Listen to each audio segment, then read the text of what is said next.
Es muy importante tener claro que esto es una modificación ordinaria, estructural del Plan de Ordenamiento Territorial. ¿Por qué? Porque se han vencido los tiempos del Plan de Ordenamiento Territorial inicial. Esa modificación se surte con base en el procedimiento que se encuentra señalado en la Ley 388 de 1997. Respecto de ese procedimiento, ya se surtieron los eventos fundamentales o unos eventos muy importantes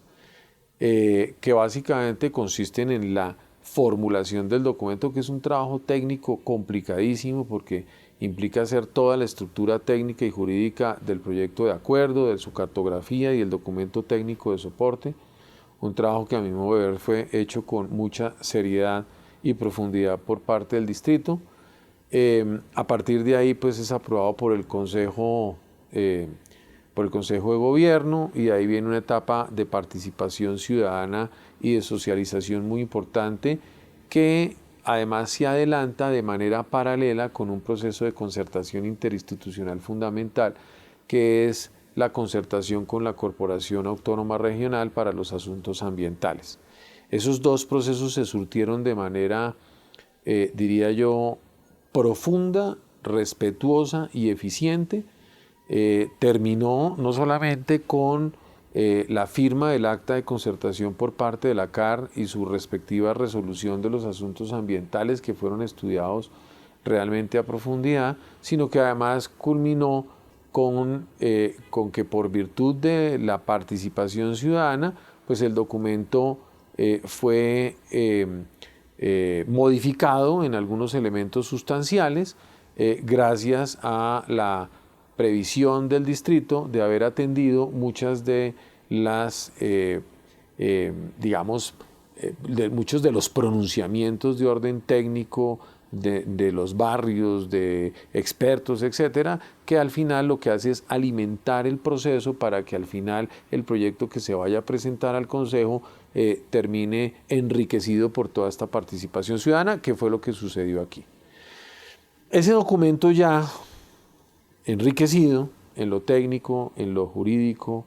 en lo urbanístico, ya fue presentado al Consejo de Ordenamiento Territorial. El Consejo de Ordenamiento Territorial es una instancia muy importante porque es una instancia que también parte del principio de la participación ciudadana. Hay representantes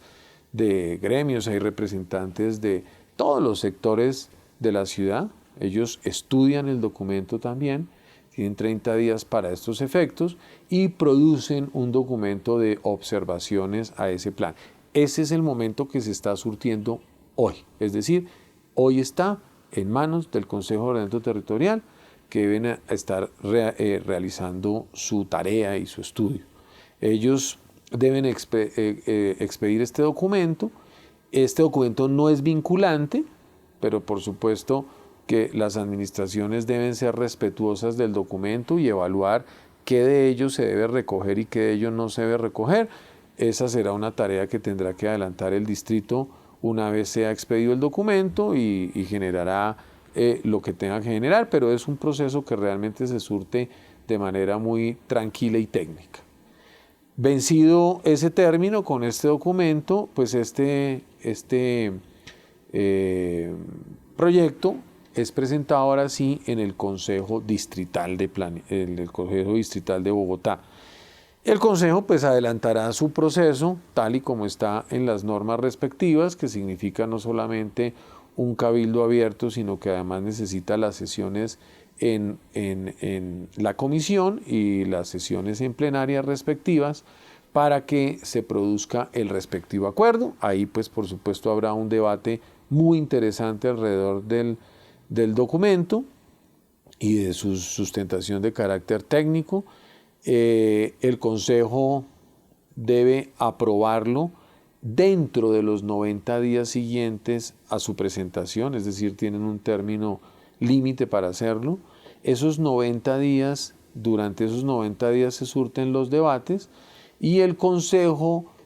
tal y como lo han dicho ya varias sentencias judiciales, solamente podría negar por razones estrictamente jurídicas o de carácter técnico muy profundo que hicieran una negación respecto a ello, de tal manera que no pueden hacer pronunciamientos de carácter eminentemente político. Pensaría yo que este es un proyecto que está muy bien sustentado en lo técnico y en lo jurídico, por lo que, pues, a pesar de los grandes debates que se van a hacer, pues deberá culminar en un acuerdo. De todas maneras, si vencidos los 90 días no hubiese un pronunciamiento por parte del Consejo, pues el alcalde tiene la competencia para expedirlo vía decreto, con un elemento fundamental, y es que es un decreto con fuerza de acuerdo. De hecho, el actual Plan de Ordenamiento Territorial de Bogotá es un decreto con fuerza de acuerdo, porque es el decreto 619 del 2000, que fue modificado por el decreto 463 del año 2003, que fue compilado por el 190 del 2004. Todos decretos con fuerza de acuerdo. En eso está, ese es el procedimiento, de tal manera que pues esto se debe surtir en este segundo semestre y deberíamos tener una modificación del Plan de Ordenamiento Territorial de Bogotá entre octubre y noviembre de este año.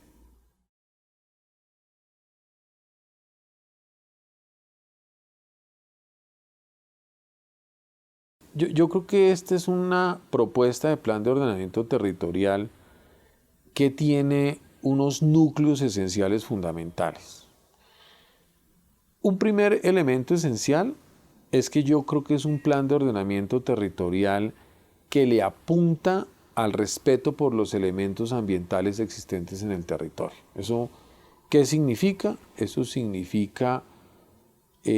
varias cosas. La primera,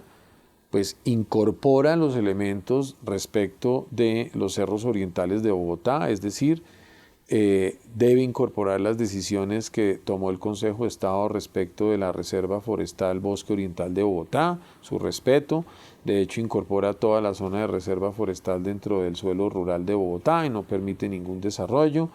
En cuanto a la franja de adecuación, pues parte del principio del respeto de la franja de desarrollo prioritario, pero también de aquellos que tienen derechos adquiridos, porque pues la franja de adecuación, por virtud de la sentencia, no constituye suelo rural, sino es un suelo de básicamente de la zona de amortiguación entre la ciudad y la reserva en su perímetro rural. De tal manera que es un POT que incorpora esos elementos ambientales importantes para la ciudad. El respeto por las condiciones del río Bogotá hacia el occidente, incorpora todas las determinantes fundamentales con relación al río y todo lo que esto significa en materia de protección ambiental, toda la estructura del respeto por el alcantarillado sanitario y pluvial de la ciudad, de cara al respeto del cuerpo de agua y por supuesto todas las determinantes alrededor del mismo. El POT parte del principio de que hoy la Reserva Forestal Van der Harmen existe jurídicamente,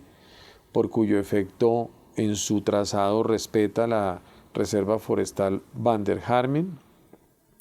a pesar de lo cual prevé que si eventualmente por virtud de los procesos legítimos que puedan desarrollarse alrededor de ella se permite su redelimitación, si se lograse la redelimitación de la reserva por unas decisiones responsables de las autoridades competentes, pues la reserva se relocaliza pero se mantiene, es más, se aumenta el área de protección de reserva ambiental, de tal manera que va a conservar ese gran pulmón del norte de la ciudad que es fundamental para la misma, de tal manera que es un POT muy respetuoso con ello. Es un POT que incorpora todas las determinantes ambientales de los demás cuerpos de agua de la cuenca y de la microcuenca, de tal manera que se generan todas las directrices necesarias para que todos estos cuerpos en el desarrollo de la ciudad puedan ser respetados, todos estos cuerpos de agua. Hacia el sector del sur hace unas propuestas muy importantes con relación a la producción de elementos también ambientales, respeta toda la estructura ecológica de las zonas de protección de la ciudad hacia el sur, de tal manera que es un plan de ordenamiento territorial que se construyó tal y como dice la ley, primero con una determinante fundamental, que es el respeto a los elementos ambientales existentes en el territorio para que haya un desarrollo sostenible de la ciudad. Segundo elemento fundamental, yo diría que la concepción de una malla vial arterial pensada hacia el futuro de la ciudad, es decir, pensada sobre la base de los perfiles que se requieren para los sistemas de transporte público masivo, de las estructuras viales que se requieren para que la ciudad de verdad tenga unas condiciones en su malla vial arterial que incorporen no solamente los sistemas de transporte público masivo, sino las redes peatonales, con redes de ciclorrutas, redes de andenes, todos los perfiles necesarios para que sea una ciudad que se mueva de manera adecuada, de tal manera que hace una apuesta muy importante en la relocalización de la malla vial arterial. Y en esto, digamos, hay un punto fundamental, y es que recoge las necesidades de la conexión de la ciudad desde el punto de vista del metro, de su interrelación con los demás sistemas de transporte público masivo como el Transmilenio en sus buses articulados y la red necesaria para el sistema integrado de transporte público masivo. Entonces, parte también de una determinante fundamental que es el respeto por esa malla vial arterial y los sistemas de transporte público masivo. Hace una apuesta muy importante también este POT por la generación del suelo necesario para resolver las necesidades de vivienda de los ciudadanos en Bogotá para los próximos 12, incluso diría yo, que deja un marco de avanzada hacia los próximos años. ¿Por qué? Porque hace una apuesta de generación de suelo no solamente en la expansión del suelo de expansión urbana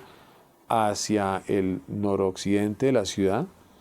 no solamente hacia la apuesta de Ciudad Río, que es, a mi modo de ver, una apuesta muy interesante porque es lograr desarrollar de manera adecuada los suelos alrededor del río Bogotá de una manera que se conviertan en un instrumento fundamental para darle vida al río. De tal manera que es una apuesta muy interesante porque es una gestión de suelo ordenada alrededor del río, una gestión hacia el río, hacia el suelo del norte, en lo que se denominaría en la ciudad norte, que es realmente maravillosa porque es una apuesta con un gran aumento de espacio público por habitante, pero por supuesto con una relación de edificabilidades que hace que esas nuevas edificabilidades estén totalmente soportadas por ese espacio público. Hace una apuesta muy interesante en gestión de suelo, por ejemplo, en Ciudad Tunjuelo, que es una maravilla porque es realmente reincorporar todo ese sector de las antiguas explotaciones mineras alrededor del Tunjuelo para que se reconforme completamente la estructura del río Tunjuelo, se vuelva de verdad un atractivo ambiental del sur, que alrededor de eso se haga un gran parque metropolitano que genere todas las posibilidades de desarrollo de espacio público para el sur de la ciudad, y alrededor de eso unos proyectos de vivienda ordenada que le van a cambiar completamente la cara a ese sector de la ciudad. Y eso es una gestión de suelo interesantísima porque le apuesta a generarle suelo a las clases menos favorecidas de la ciudad, pero en estructura digna de producción de ciudad. Hace también unas apuestas interesantísimas alrededor de la renovación urbana, porque la renovación urbana la clasifica en la renovación urbana de redesarrollo en aquellos sectores de la ciudad estudiados técnicamente donde se necesita regeneración total de la estructura existente, no solamente público sino privada, para que se reordene de una manera que genere los espacios públicos necesarios y las edificabilidades que puedan ser soportadas por esos espacios públicos que se producen en ese sector de la ciudad. Y por el otro lado, la renovación urbana en reactivación, que es una apuesta interesantísima porque es reedificación, pero solamente alrededor de los corredores del sistema de transporte público masivo, siempre y cuando, por supuesto, esa reedificación también esté debidamente soportada por los elementos de espacio público que se requieren para esa adecuada producción. Entonces yo creo que es un plan de ordenamiento territorial que le apuesta a la gestión ordenada del suelo en la medida en que se produzca espacio público y que por supuesto origine el número de viviendas necesarias ordenadas alrededor de lo que necesita la ciudad en los próximos años. Y finalmente, en los núcleos esenciales del POT, yo creo que trae una cosa que es muy importante, y es que incorpora absolutamente todos todos los instrumentos de financiación del desarrollo urbano que están en la legislación colombiana para que puedan ser utilizados en el plan. Y entonces eso le va a dar una capacidad económica inmensa a la ciudad en los próximos años para producir el espacio público que necesita, porque trae sistemas de repartos de cargas y beneficios, aplicación adecuada de plusvalías, sistemas de compensación, bonos, es decir, trae una gama de instrumentos de financiación amplísima que le apuesta a que esa visión de gestión de suelo sea financiable, porque nada sacamos con un plan de ordenamiento territorial muy bien estructurado, pero que no tenga capacidad financiera. Entonces yo creo que es un plan con capacidad financiera. En ese proceso de participación ciudadana del POT, pues por supuesto que siempre hay críticas y creo que han habido críticas muy bien sustentadas alrededor del documento, que yo pienso que fueron adecuadamente recogidas en su momento por la administración de una manera responsable, a mi modo de ver. Ciertas zonas donde, por ejemplo, se pretendía desarrollar renovación urbana en la modalidad de reactivación, en donde hubo críticas importantes de ciertos sectores de la ciudad respecto de modificar la estructura histórica de ciertos barrios de la ciudad, fueron modificados. Yo creo que se hizo una evaluación muy seria de aquellos barrios que deberían conservar esas estructuras de edificabilidades y de espacio público con las que se habían desarrollado durante muchos años y que realmente mantienen unas condiciones que deberían ser conservadas. Eso hizo que esta modalidad de la renovación por reactivación se cambiara en varios sectores y esos sectores hoy sean de consolidación urbanística, es decir, que van a mantener las condiciones de desarrollo que tenían, a pesar de que van a ser receptores de los grandes beneficios de la gran producción de espacio público que se debería originar en los sectores de renovación urbana y en los nuevos sectores de la ciudad, de tal manera que pues no solamente van a mantener su norma, sino que van a recibir los beneficios de la renovación. Y por supuesto han habido críticas alrededor de que vaya a existir una gran redensificación al interior de la ciudad. Yo creo que esa es una crítica que también fue muy bien recogida, porque realmente la redensificación que puede darse en renovación urbana, tanto en redesarrollo como en reactivación, está muy bien soportada por la producción del espacio público necesario que se requiere para esa redensificación. Porque es que la redensificación que es equivocada es aquella que origina grandes alturas o grandes desarrollos sin el espacio público que va a ser soportado, y yo creo que eso fue resuelto por el plan. Y por supuesto, pues mantener las condiciones hacia el norte de Bogotá de la reserva Van der Harmer, que yo creo que están absolutamente mantenidas, respetadas y sobre todo garantizadas para la ciudad.